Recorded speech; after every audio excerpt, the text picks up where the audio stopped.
আচ্ছা, মানে সব ইনফরমেশন নিয়েই এসেছো? কি করব? বিজনেস ওম্যান আমি, তাই ঘোড়ার ওপর বাজি রাখার আগে তার সমস্ত ডিটেলস নিয়ে নেওয়া অভ্যাস আমার।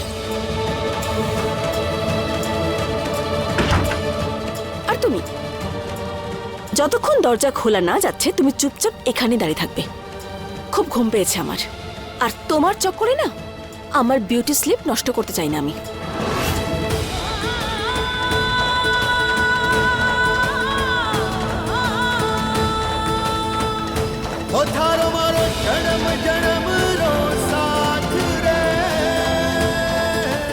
তাড়াতাড়ি আসুন ডাক্তারবাবু, সমস্যা আমার ঘরে ঢুকে পড়েছে।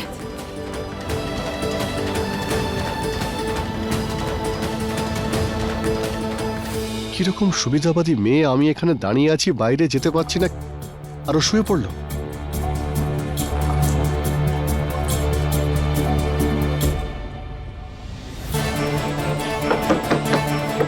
কেউ বাইরে আছে? আমার কথা শুনতে পাচ্ছে কেউ? দরজায় আওয়াজ করা বন্ধ করো, আমার ঘুমে ডিস্টার্ব করছো তুমি। আচ্ছা, তোমার ঘুমের জন্য আমি কি এখানে বসে থাকবো? তুমি তো নিশ্চিন্তে ঘুমাচ্ছ, দরজাটা তো আমাকে খুলতে হবে নাকি? Beauty sleep. কেউ আছে বাইরে? কিসের আওয়াজ আসছে?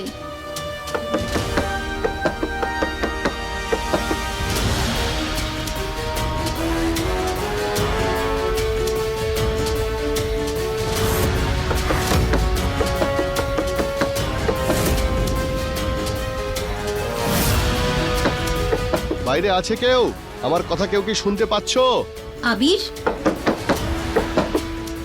আবির, আপনি ভেতরে আছেন? হ্যাঁ অবনী, আমি ভিতরেই আছি। আমার কথা শুনতে পাচ্ছো তুমি? তুমি দরজাটা খুলবে প্লিজ? হ্যাঁ হ্যাঁ, আমি দরজাটা এক্ষুনি খুলছি।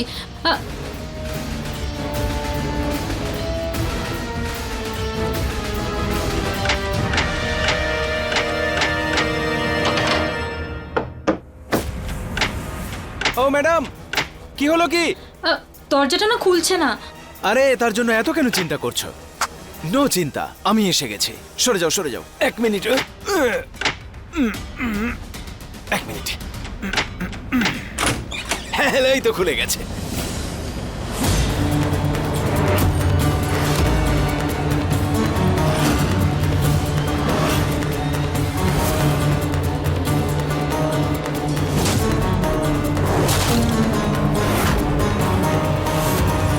আরে এত রাতে তোমরা ম্যাডামের কামরায় কি করছো? আর নিচে তোমাদের শান্তি হয়নি? ওপরে এখানে ম্যাডামের রুমেও চলে আসতে হয়েছে। কিসব বলছো কি তুমি?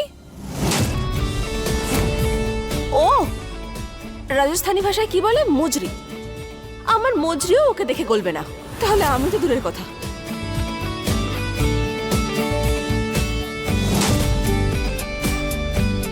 জিও অবনী, পরিস্থিতি দেখে কিছু ভুল ভেবে বসো না। মানছি তোমার স্বামী আমার ঘরে মধ্যরাতে চলে এসেছে, কিন্তু আমাদের মধ্যে কিচ্ছু হয়নি,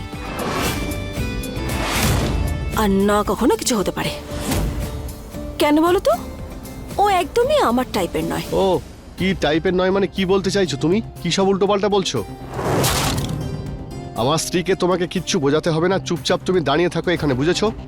আমার টাইপের নয়, এটা নয় সেটা নয়। দেখো কিছুই হয়নি, হাওয়াতে দরজাটা বন্ধ হয়ে গেছিল আর দরজার হ্যান্ডেলটা খুলতে গিয়ে ভেঙে গেছে।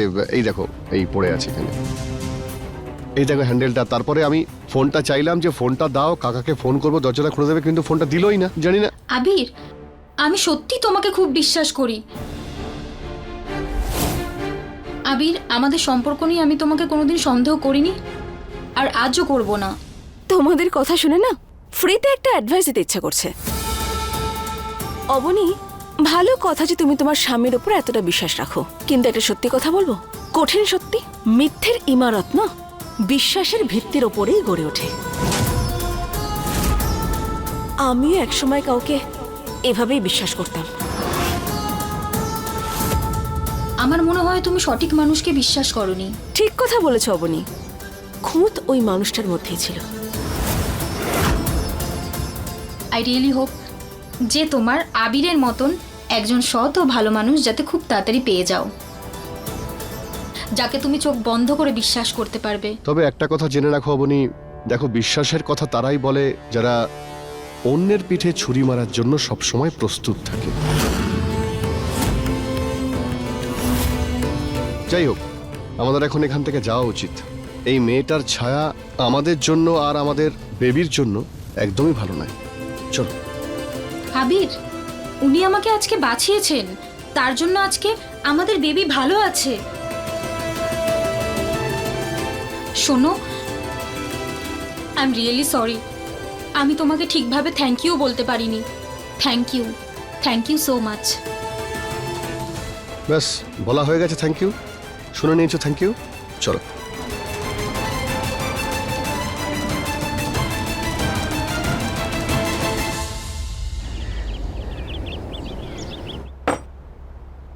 অদ্ভুত একটা জিনিস চেয়েছো। বিধি তো এই ব্যাপারে জানতোই না। 6 মাসে এত কিছু শিখতে পারা অসম্ভব। এখন তো আমারও এরকম মনে হচ্ছে যে এই মেয়েটা বিধি নয়, বরং অন্য কেউ। দেখো, আমার কথা যদি শোনো তাহলে চুপচাপ আমরা বরং এর কাছ থেকে টাকাগুলো নিয়ে নিই। দেখো, আমরা তো এখনো পর্যন্ত পুরো টাকা পাইও নি। আমার তো ভয় হচ্ছে যে আদৌ পাবো কিনা।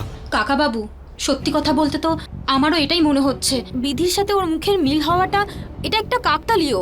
ও তো এখানে বিজনেস করতে এসেছে, ও তো কারোর ক্ষতি করতে আসেনি। এই মেয়েটা বিধি, আমি এর সত্যিটা সবার সামনে এনেই ছাড়বো। আমি বলেছিলাম না ব্রেকফাস্টে আমার ক্যামোমাইল টি চাই। কোথায় আমার চা? কোথায়? এই তো এসে যাবে, বসো।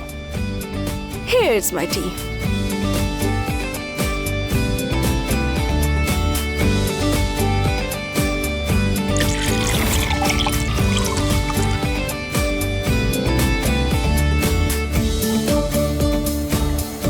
Thank you.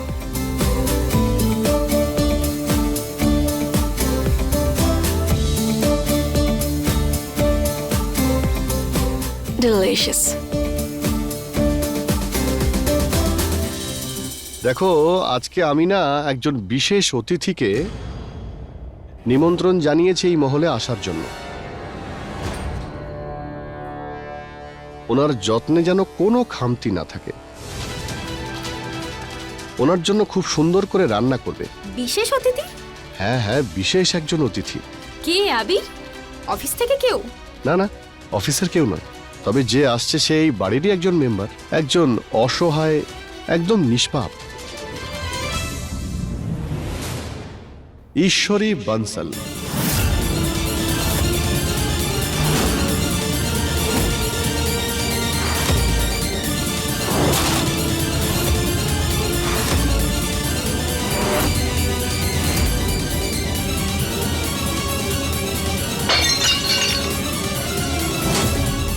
কি হলো, তুমি চেনো নাকে? আরে আরে ম্যাডাম, আপনি ক্ষমা করবেন। হ্যাঁ, ও সার্ভেন্ট, আরে আর একটা কাপ নিয়ে এসো। ছোট কাপে দিয়েছো ম্যাডামকে, অন্য একটা কাপ নিয়ে এসো। ম্যাডাম, আপনি চিন্তা করবেন না।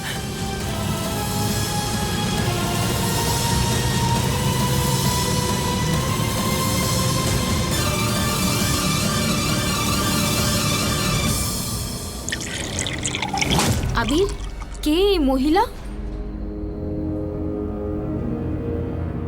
আরে মা, তুমি তাকে চেনো না। উনি হলেন গিয়ে আমাদের বিধির মা। আবির একদম ঠিক বলেছে, ভীষণ দুঃখী মহিলা। আমি শুনেছি আজকাল নানা ধরনের রোগে ভুগছেন উনি। ভীষণ অসুস্থ মহিলা।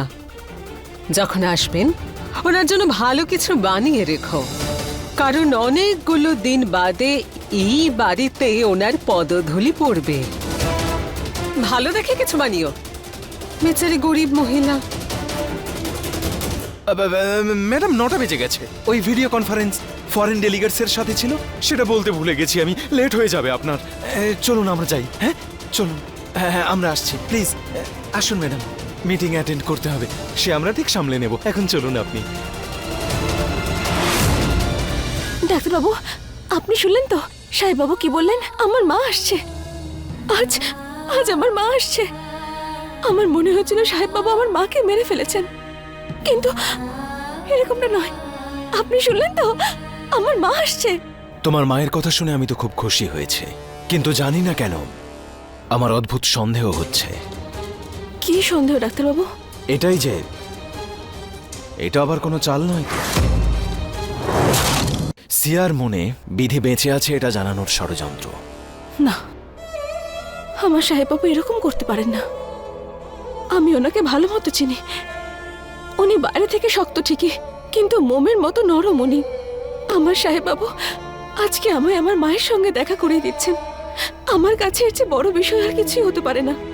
ডাক্তারবাবু, আমার কাছে আমার মায়ের চেয়ে বেশি গুরুত্বপূর্ণ আর কিচ্ছু নয়। 7 মাস কেটে গেছে, আমি আমার মাকে জড়িয়ে ধরতে পারিনি, মায়ের মুখ দেখতে পারিনি। কিন্তু আজ আমি সাহেববাবুকে ওনার সমস্ত পাপ থেকে মুক্তি দেব। উনি আমাকে মারার চেষ্টা করেছিলেন না, কিন্তু তার জন্যও আমি ওনাকে ক্ষমা করতে রাজি আছি, রাজি আছি আমি। তোমার প্রতিশোধের কথা ভুলে গেলে তুমি? প্রতিশোধ তো আমরা শত্রুর কাছ থেকে নিই, কিন্তু সাহেববাবু ছাড়া তো আমার কাছে আপন বলে আর কেউ নেই। যদি উনি আমাকে ওনার জীবনে না চান তাহলে ঠিক আছে, কিন্তু আমি আমার মাকে সাথে নিয়ে ওনাদের জীবন থেকে চলে যাব, ওনার ঘৃণার থেকে অনেক দূরে চলে যাব। ঈশ্বরী দেবী, জামাই বাবা নমস্কার।